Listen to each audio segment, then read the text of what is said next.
రాయపాటి అరుణ గారు ప్రశ్నారావణ్ గతంలో చేసిన వీడియోలకి కొన్ని మాట్లాడిన వీడియోలకి వైఎస్ఆర్ కాంగ్రెస్ పార్టీ సపోర్ట్ లేదు, అవసరమైతే న్యాయసాయం ఇప్పుడు కూడా మేము అందిస్తాము, ఇది అణిచివేత, ఇది కక్ష సాధింపు, ఇదే వైఎస్ఆర్ కాంగ్రెస్ పార్టీ పదే పదే ప్రస్తావిస్తుంది. స్టార్టింగ్ లో ఆయన బీజేపీ ప్రతినిధి గారు ఒక క్వశ్చన్ అడిగారు సార్, మీరు ఆయన మాటలను సమర్థిస్తున్నారా వ్యతిరేకిస్తున్నారా క్వశ్చన్ అడిగారు. దానికి ఇప్పటికే ఆన్సర్ రాలేదు. ఆయనకి ఆన్సర్ వస్తే ఇప్పుడు మీ క్వశ్చన్ ఆన్సర్ తెలిసింది ఆటోమేటిక్ గా. ప్రశ్నారావణకు సంబంధించి న్యాయ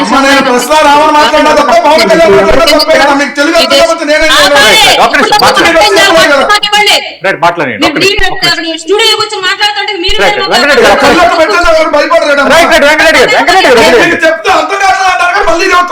వెంకటరెడ్డి గారు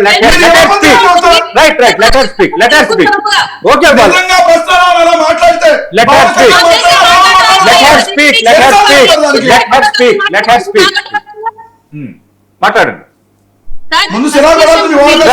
ఈ దేశం కసప్పకు కూడా ఇచ్చింది సార్, ఈ దేశం కసప్పకు కూడా న్యాయ సహాయం ఇచ్చింది. అలాగే మీరు ప్రశ్నారావణికి న్యాయ సహాయం చేసుకోండి, ఇక్కడ ఎవరు కాదనట్లా. కానీ అతను చేసినటువంటి విధానాన్ని, అతను మాట్లాడిన మాటల్ని, అతని ప్రవర్తన తీరుని, అతను పెంపొందిస్తున్నటువంటి యాంటీ నేషన్ భావజాలాన్ని సపోర్ట్ చేస్తున్నారు అనేది ఇక్కడ ప్రధానంగా అందరూ అడుగుతున్నటువంటి ప్రశ్న. ఇప్పుడు జనసేన ఉంది, ఆ భావజాలను వ్యతిరేకిస్తుంది, క్లియర్. కూటమి ఉంది, ఆ భావజాలను వ్యతిరేకిస్తుంది, క్లియర్. వైసీపీ ఆ భావజాలని సపోర్ట్ చేస్తుందా వ్యతిరేకిస్తుందా, ఇది ఒక క్వశ్చన్ అడుగుతున్నారు. మీరు సపోర్ట్ చేసిన న్యాయ సహాయం మీరు ఇచ్చుకోండి, మేము ఎవరికి కాదనట్లా. కసబకే ఇచ్చింది కంట్రీ, వైసీపీ అతను న్యాయ సహాయం తప్పు పట్టట్లా, ఇక క్యారియన్. కానీ మీ భావజాలం ఏంటి? ఇప్పుడు హిందూ దేవతలను లేదంటే దేశంలో తలపెట్టినటువంటి యాంటీ నేషన్ గా ఉగ్రవాద కార్యకలాపాలని అణిచివేయడానికి ప్రభుత్వం చేపట్టినటువంటి చర్యలను అపహాస్యం చేస్తూ అనుమానిస్తూ మాట్లాడినటువంటి వ్యక్తిని ఇవాళ మీరు సపోర్ట్ చేస్తూ ఉంటే రేపొద్దున మీ పార్టీ ఎట్లాంటి భావజాలం వైపు ఈ రాష్ట్ర ప్రజలు తీసుకెళ్లింది? ఇవాళ ప్రధానంగా అందరూ క్వశ్చన్ చేస్తున్న అంశం ఇదే క్లియర్ గా.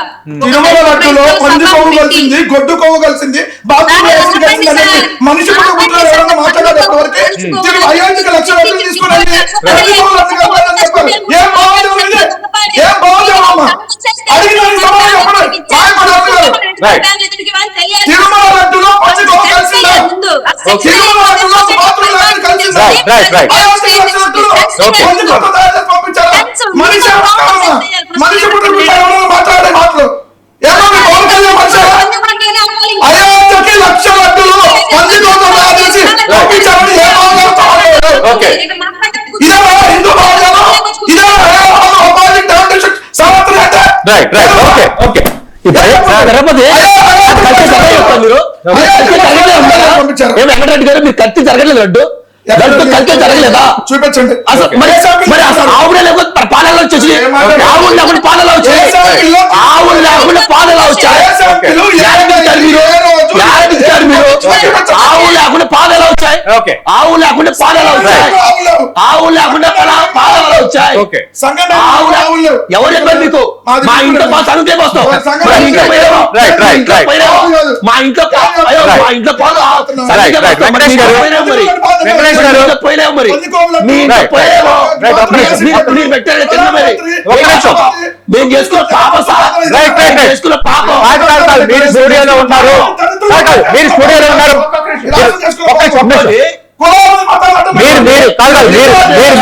ఏమన్నారంటే మీరు స్టూడియోలో ఉన్నారు, మీకున్న అడ్వాంటేజ్ వాళ్ళకి లేదు, మీకున్న అడ్వాంటేజ్ వాళ్ళకి లేదు, వాళ్ళు మాట్లాడండి దయచేసి. ఒక్క నిమిషం వాళ్ళకి అవకాశం ఇద్దాం, ప్లీజ్ ప్లీజ్ వాళ్ళకి అవకాశం ఇద్దాం.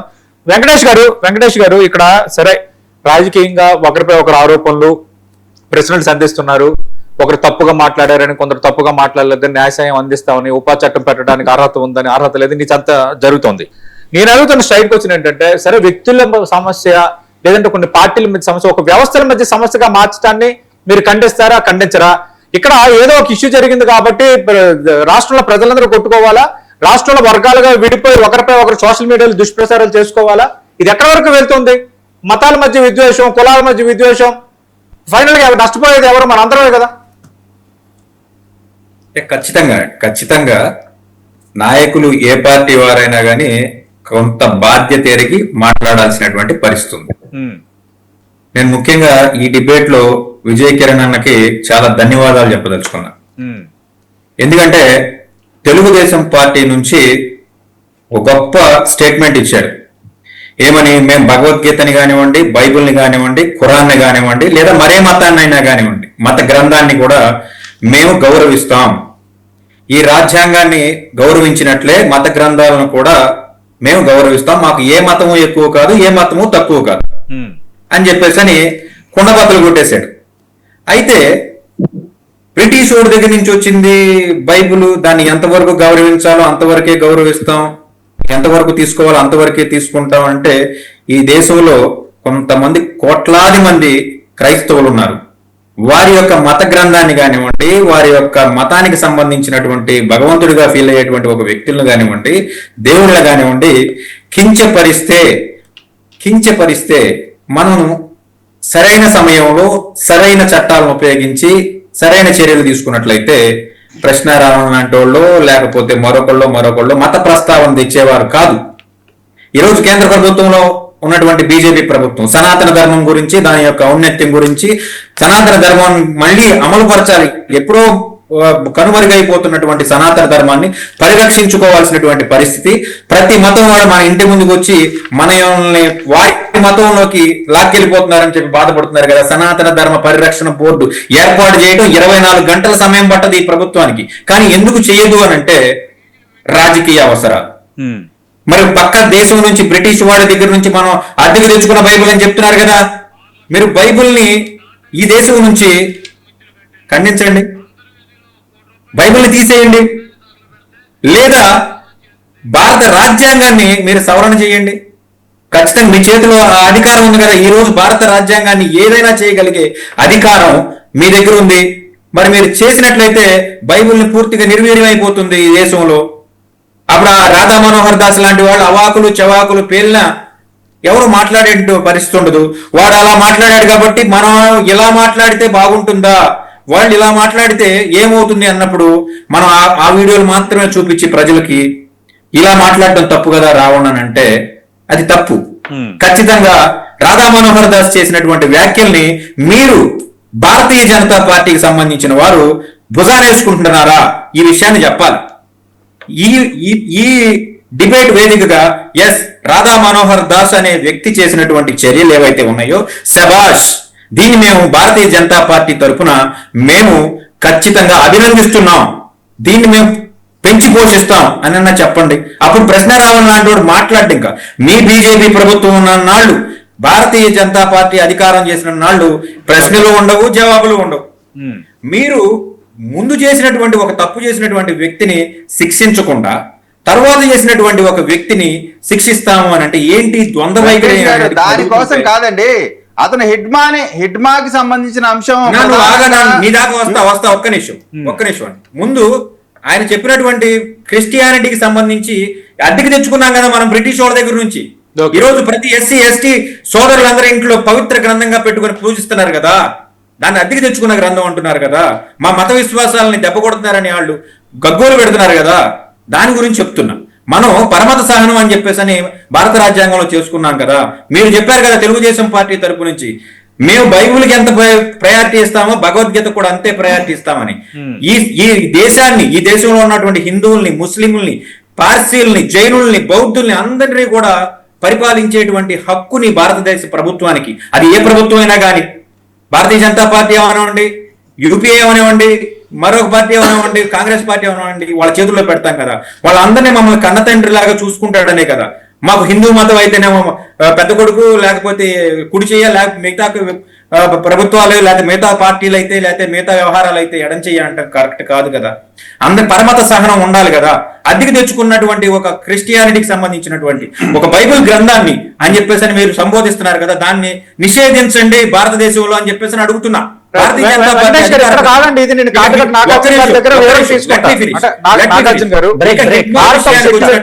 సెక్యులర్ కంట్రీ, ఇక్కడ హిందువులు ఉన్నారు, ముస్లింలు ఉన్నారు, అన్ని మతాలు ఉన్నారు, మంది ఒక లౌకిక రాజ్యం మనం చిన్నప్పటి నుంచి చదువుకున్నాము సార్. ఇలాంటి భావన ఉన్నప్పుడు బైబుల్ ని నిషేధించండి, ఈ తరహా వ్యాఖ్య కరెక్ట్ అన్నది ఒకటి. రెండోది, ఇప్పుడు వెంకటేష్ గారు కొన్ని ప్రశ్నలు అడుగుతున్నారు, దానికి మీ సమాధానం. రైట్, ఇప్పుడు భారత రాజ్యాంగాన్ని కాసేపు పక్కన పెడదాం. ప్రతి పార్టీకి ఒక భారత రాజ్యాంగాన్ని భారత రాజ్యాంగాన్ని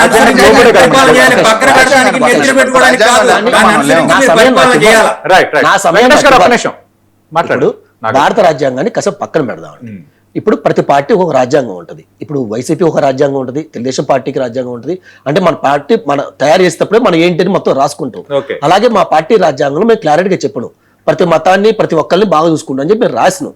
మా పార్టీ రాజ్యాంగంలో మేము రాసి ఆల్రెడీ ఉంది. కానీ మేమేమంటున్నాం, అలా అని చెప్పి ఎత్తించుకో. ఇప్పుడు కాంగ్రెస్ ఉంది, వాళ్ళ దాంట్లో కూడా రాశారు మేము అందరినీ సమానంగా గౌరవిస్తా అంటున్నారు. ఎవరిని ఎక్కువ గౌరవిస్తున్నారు? ముస్లింస్ ఎక్కువ గౌరవిస్తున్నారు, హిందువులు గౌరవించట్లా. మేం చెప్తున్నాం అందరిని సమానంగా చూస్తా అంటున్నాం, కానీ హిందువులకు అన్యాయం జరిగితే మేము ఒప్పుకో అంటున్నాం. అది మా ప్రశ్న, మేము స్ట్రాంగ్ గా చెప్తున్నాం. ఇప్పుడేంది, ఇందాక సోదరులు అనిస్ట్ గారు మాట్లాడతా కొంచెం మాట తూలారు, అది వెనక్కి తీసుకుంటే బాగుంది. గాడు అని మాట్లాడారు, ఆయన అది కరెక్ట్ కాదు, అది మీరు వెనక్కి తీసుకోవాలి సోదర. ఎందుకంటే మేమేదో ఆవేశంలో 10-15 అనుకుంటాం.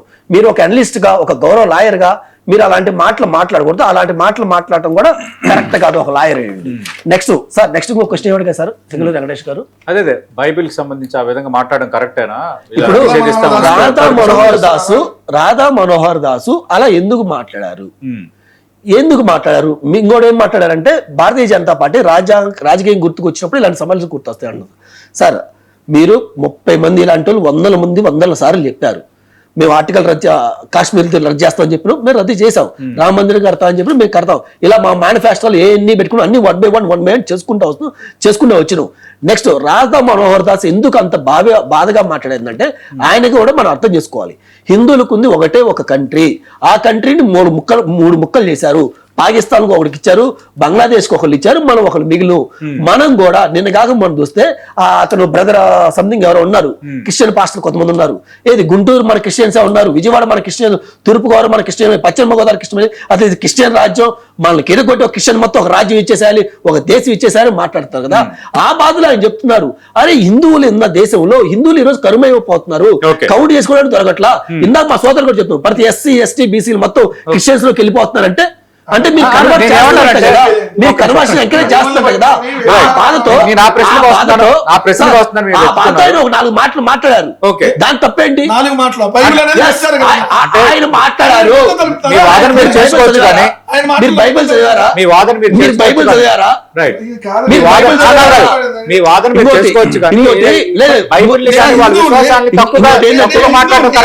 ఏంటంటే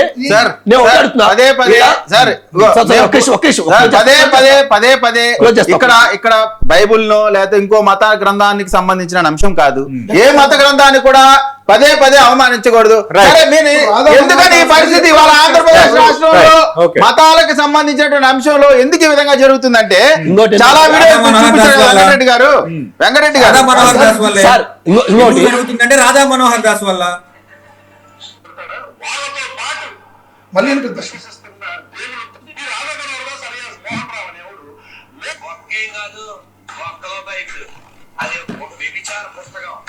సార్ ఒక మాట చెప్తాను.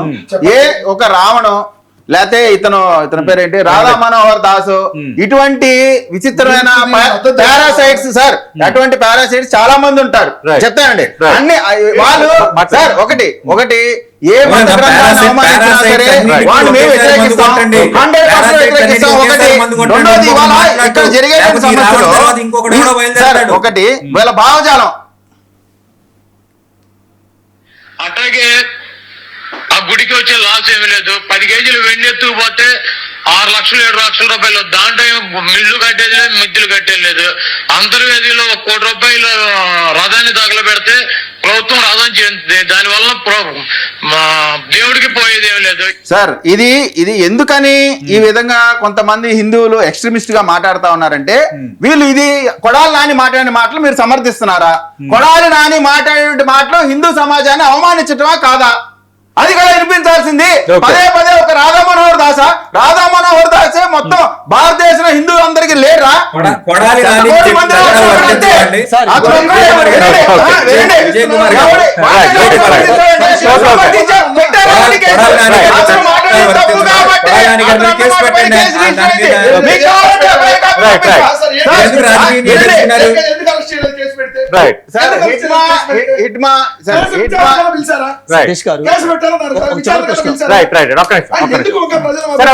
ఇవన్నీ పక్కన పెడదాం. అంటే వెంకటరెడ్డి గారు, సరే రాధా మనోహర్ దాస్ అలా మాట్లాడిన తప్పే, ఎవరలా మాట్లాడిన తప్పే. నేను బీయింగ్ ఏ జర్నలిస్ట్ గా I bound and I respect the Indian constitution. మనది ఒక లౌకిక రాజ్యం, well and good. Radha Manohar Das issue సంబంధించి మాట్లాడుతున్నారు. గతంలో ఆయన మీద కొన్ని ఫిర్యాదులు వెళ్ళాయి, కేసు కూడా నమోదైనట్టు నాకు గుర్తుంది ఒకటి. ఇప్పుడు మీరు దీన్ని గట్టిగా తీసుకుంటారు వైఎస్ఆర్ కాంగ్రెస్ పార్టీ. రాధా మనోహర్ దాస్ సంబంధించి వైఎస్ఆర్ కాంగ్రెస్ పార్టీ ఫిర్యాదు చేస్తుందా? సార్ వైఎస్ఆర్ కాంగ్రెస్ పార్టీ ఫిర్యాదు చేస్తే తీసుకోరు కేసు. పాయింట్ నెంబర్ 1 చూడండి, మీరు చేయొచ్చు చూడండి.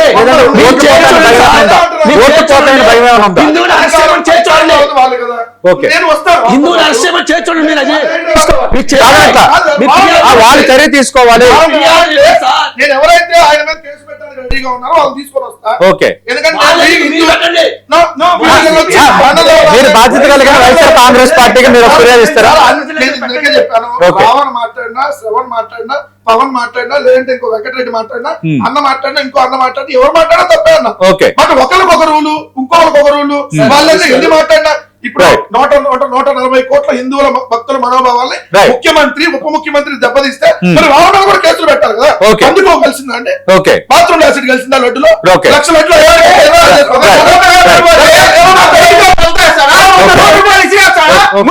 కనపడతారా? హిందూ మతానికి సంబంధించిన తగలు పెడితే తప్పు చెప్పండి. తప్పు గురించి చెప్పండి. సతీష్ గారు ఒక్క మాట మాట్లాడదాం. ఒక్క ఇష్యూ. మా సోదరులు ఏమంటున్నారంటే, తెలుగుదేశం పార్టీ సోదరులు హిందువులు ఏమన్నా ముష్టోళ్ళ ₹1 కోటి 2 కోట్లు ఇస్తాను ముష్టేస్తున్నారు అన్నప్పుడు వెంకటరెడ్డి గారు ఏమన్నారు, మరి 2 సంవత్సరాలు మీరు అధికారంలో ఉన్నారా, కేసు పెట్టొచ్చు అంటున్నారు. రాధామోహన్ దాస్ 10 సంవత్సరాలు ఇలాగ మాట్లాడతారు కదా. మరి గత 5 సంవత్సరాలు మీరేం చేశారు? గత 5 years మీరేం చేశారు? గత 5 సంవత్సరాలు మీరేం చేశారు? అది కానీ మీరు ఆన్సర్ చేయాలి. గత 5 సంవత్సరాలు మీరేం చేశారు? లేదు, ఇప్పుడే పెడతామంటారు. సతీష్ గారు ఒక మాట ఇప్పుడేమంటారు, రాధా మనోహర్ దాస్ మీద కేసు పెడదాం అంటున్నారు కదా.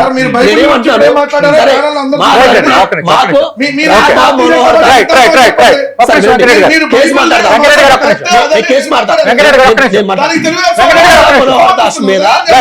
రాధా మనోహర్ దాస్ మీద కేసు పెడతారని చెప్పి మా వైసీపీ మిత్రులు ఆడడం జరిగింది. నేనేమన్నాను, ఒక భారతీయ జనతా పార్టీ తరఫున, ఒక హిందూ తరఫున రాధా మనోహర్ దాస్ అలా ఎందుకు మాట్లాడడానికి కారణం ఏంటంటే, విపరీతమైన కర్మశ వల్ల అతను బాధతో మాట్లాడారు. మీరేం చేయాలి? అది మీకు నచ్చలేదు అనుకో, అది మీకు నచ్చలేదు, అది మీకు నచ్చలా.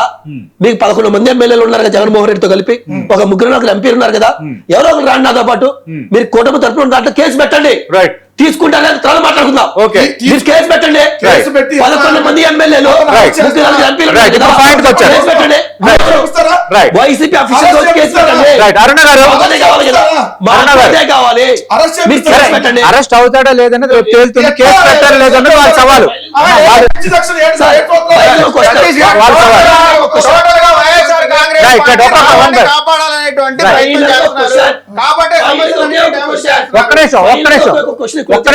రాయపాటి అరుణ గారు చాలా సేపు వెయిట్ చేస్తారు. రాయపాటి అరుణ గారు, హిందూ దేశంలో స్థానం ఇవ్వాలంటున్నారు కదా.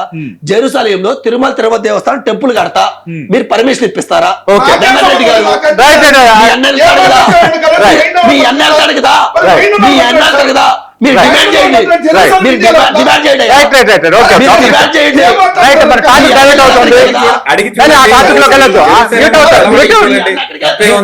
మీరు ఆగకపోతే లేట్ అవుతారు.